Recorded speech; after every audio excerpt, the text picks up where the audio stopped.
So, there's still some seats in the front here. If you guys want to come in. Good acoustics. All right, so welcome everyone to UIST 2018 in Berlin. I already had the pleasure of meeting most of you last night. I had a wonderful day. What could be better than going to work and bringing 400 or 500 of your closest friends and colleagues to work? So thank you so much for coming with us. And I hope you enjoyed it. So for me, I have the honor of not just welcoming you in the city where I work and live right now, but also the city I used to grow up in. This is a photograph of the venue we're in right now. The year I was born in 1967. So this is the city I live in right now, and it's the city I lived in back then, but it's not the same country, obviously, because this was a different country back then. And so when we look at the Brandenburg Gate today, that's the experience that you should actually have. You know, if you take a minute off from UIST, go wander around, check this out. This is my view of the Brandenburg Gate when I was a kid, because I was living on the other side of this thing, and if you wanted to see the gate, you would get up on this contraption to look at it. So I think there are two things to be taken from this. Number one is you see a particular part of Berlin. Berlin's a big city of 3.5 million people, so you know, I hope you have some extra days, check it out, you know, see the other part of town. This is you know, what used to be the center of West Berlin. You're kind of in the middle of East Berlin right now here, so lots of exciting things to be said. And maybe the other thing to be taken out of this at a time in the century when everyone's talking about building walls, you know, maybe Berlin can be used as a good example, or at least we have a spare wall if someone needs one. So.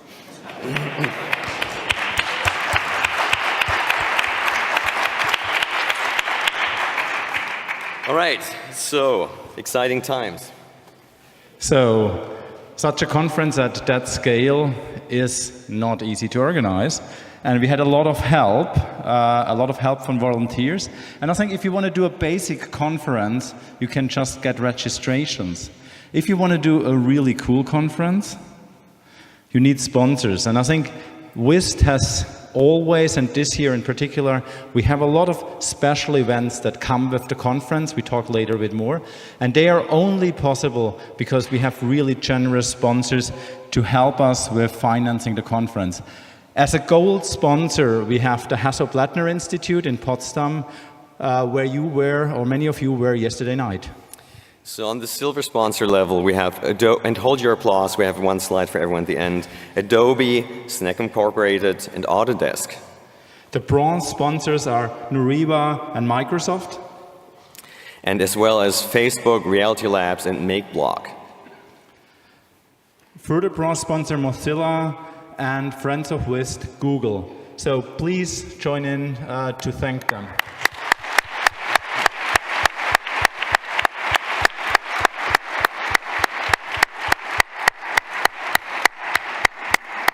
And you will see some of the sponsor logos associated with breaks, with events.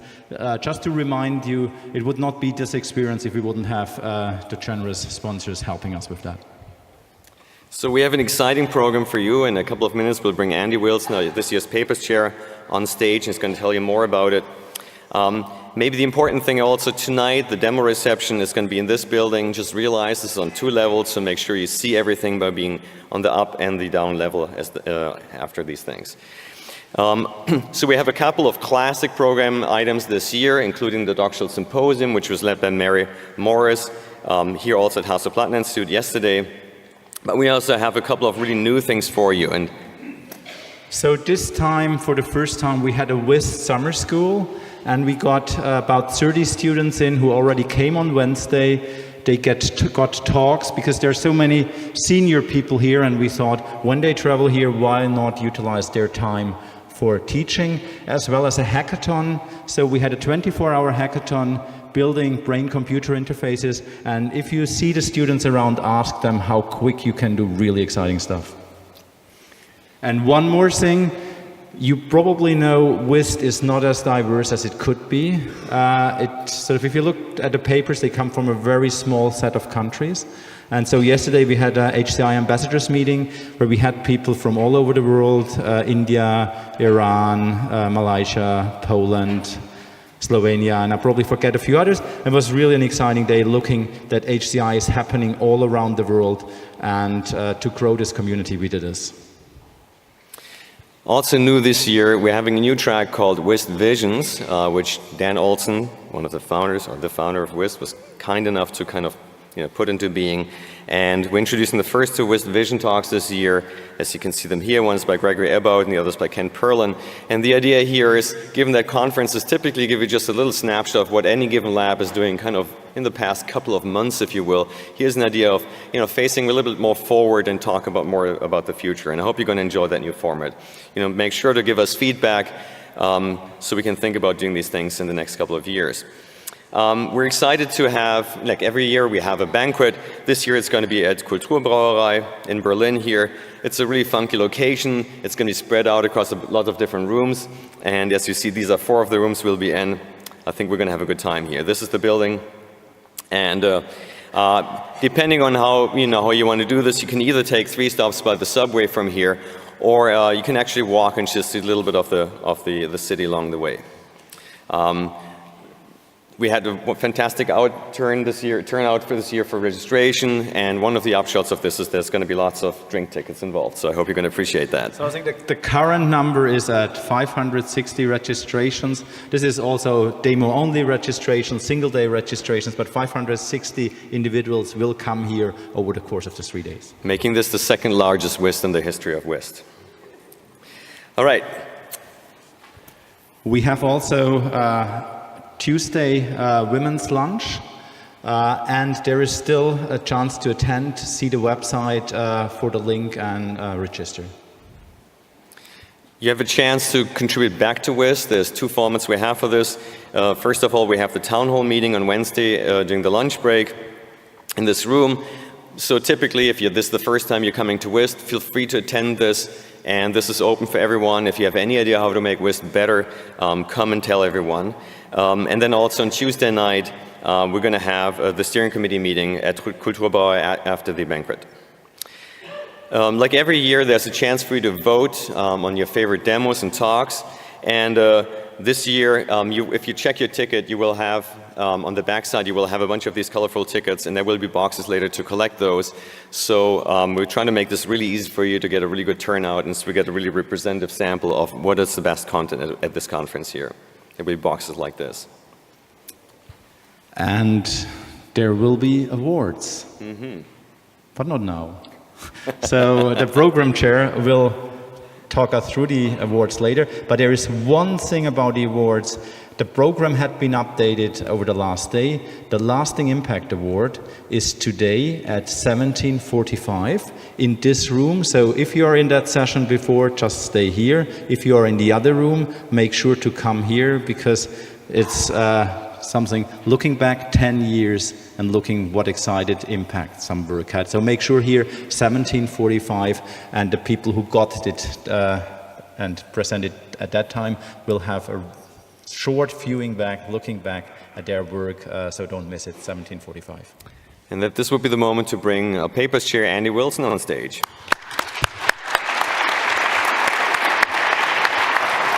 Thanks, Pat. So I get to say a few words about the program this year. This is our program committee. There were 40 of us. I'm not going to read through this list, but if you are here and you're in the audience here, please stand up and we'll acknowledge your contributions. Come on, everybody. Thank you.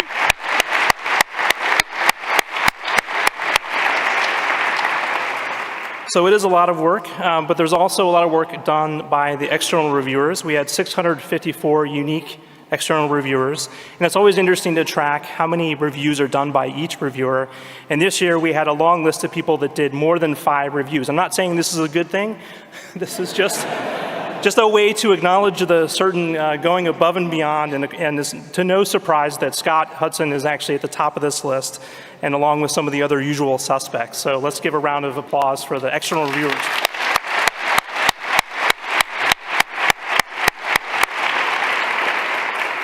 So there's always a slide or two about some of the numbers and stats.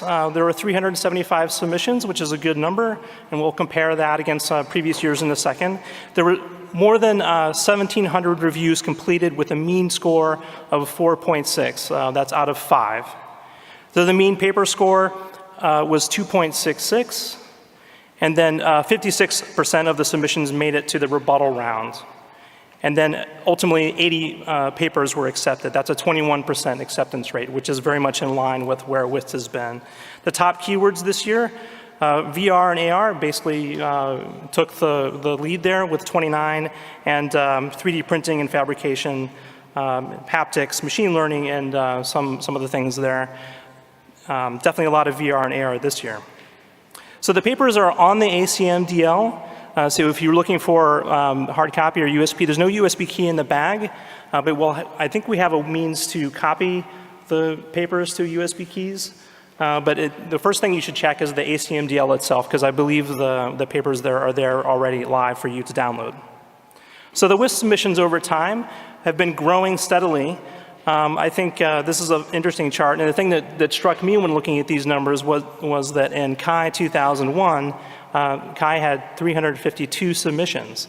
So that gives you a little bit of an idea as far as where UIST is in its growth over the years. If you were at the CHI conference in 2001, this is kind of an eye-opening fact. The acceptance rate has more or less been steady around the same percentage here. The review score distribution, this is kind of interesting too. So this is not the review score of the papers, but the histogram of reviews submitted, so all the reviews. And the thing I wish to point out here is that there were only 3 reviews out of all of those reviews with the perfect score.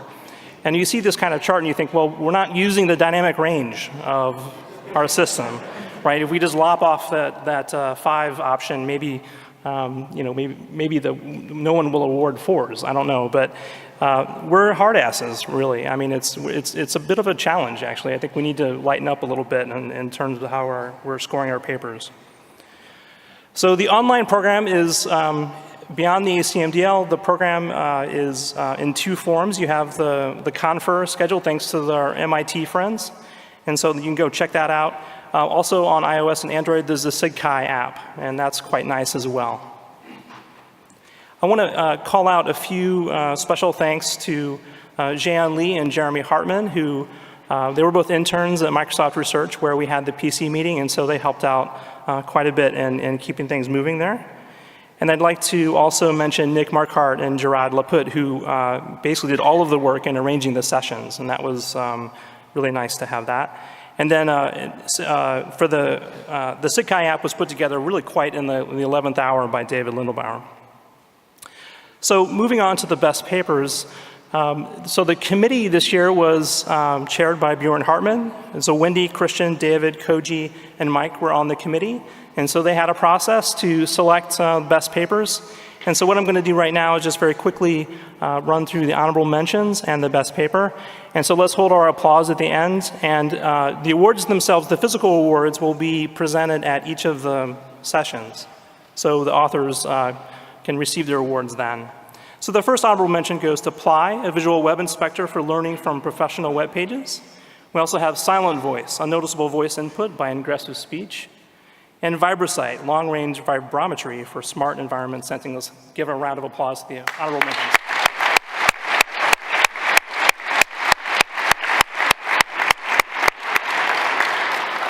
And then moving on to the best papers, we're allowed to award 3 best papers per ACM rules. And the first one is authoring and verifying human-robot interaction. Second is Porta, profiling software tutorials using operating system-wide activity tracing.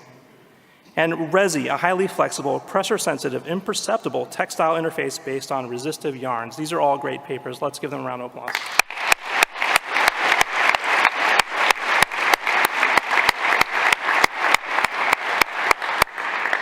So on Confer, these papers are marked as such, as best papers. So if you're looking for, the session in which they appear, you should be able to spot the little trophy icon or the medal icon. So now I'm going to hand it over to Aaron Quigley, who's going to talk about some of the things we're doing with Europe and ACM. Thanks. Thank you.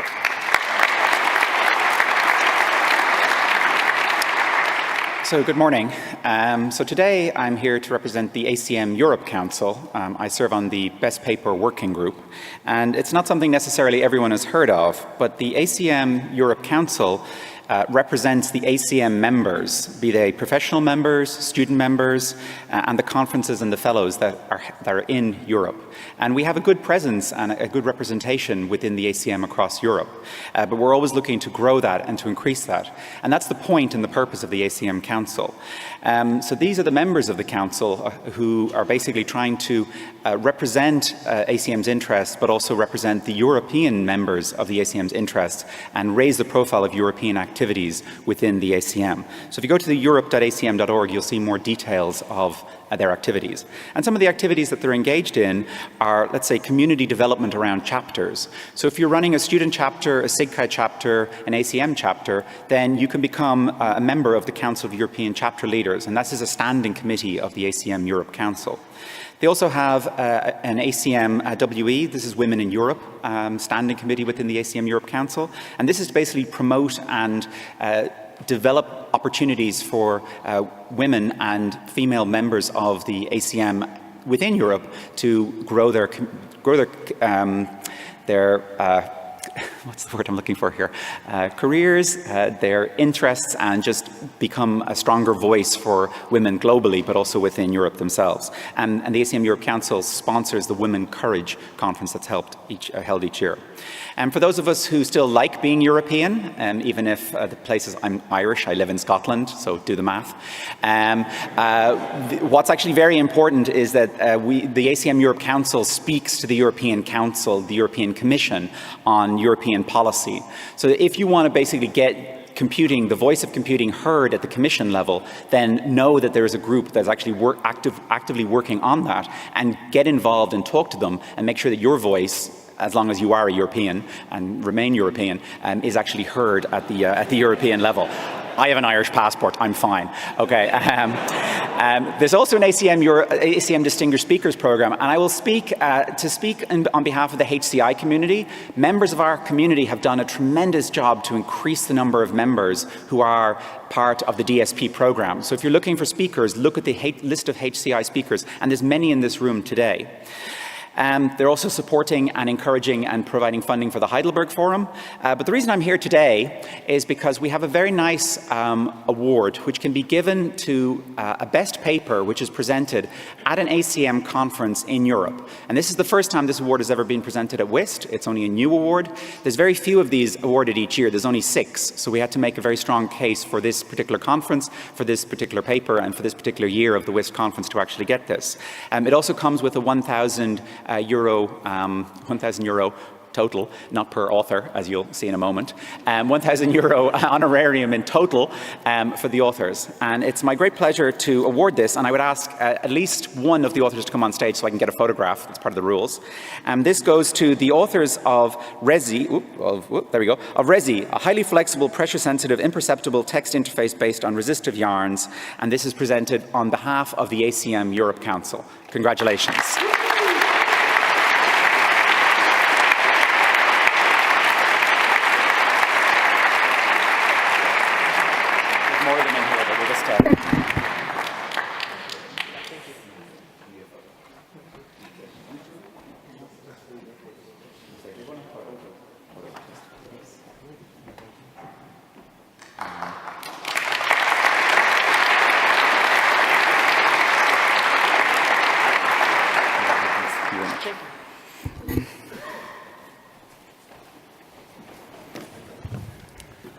And we were so excited when we came in that we forgot to introduce ourselves. This is Patrick Baudisch. He's my co-chair. And this is Albert Schmidt. All right.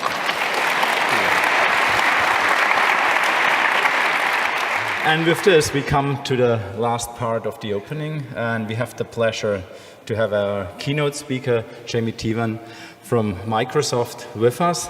And I think there's a lot which you find online about her. You can look at the Wikipedia page, you look at the corporate page. But I had the chance to meet her on Saturday because she flew in on Saturday to have an extra day to prepare. And we came around lunchtime, and if we were already in Berlin, we didn't go into the city because there were already other people. So probably 100 to 150,000 marching against racism. And so we decided that's a good thing, but we go to Potsdam and we sat in the sun close to the Hasso-Plattner Institute.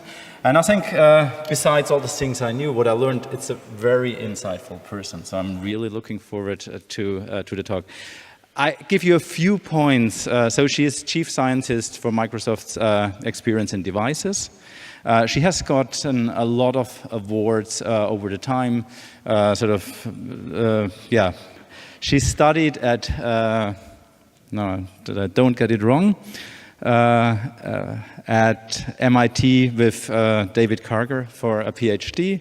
And she was at Yale before, so we are looking forward to the talk. And I think the talk, we also figured out we don't have titles on there, but we have abstracts on there. And it's about the transitions between things, which are really important. So please welcome Jamie on the stage with us.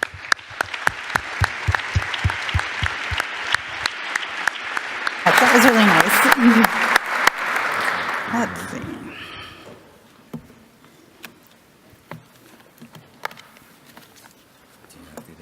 see.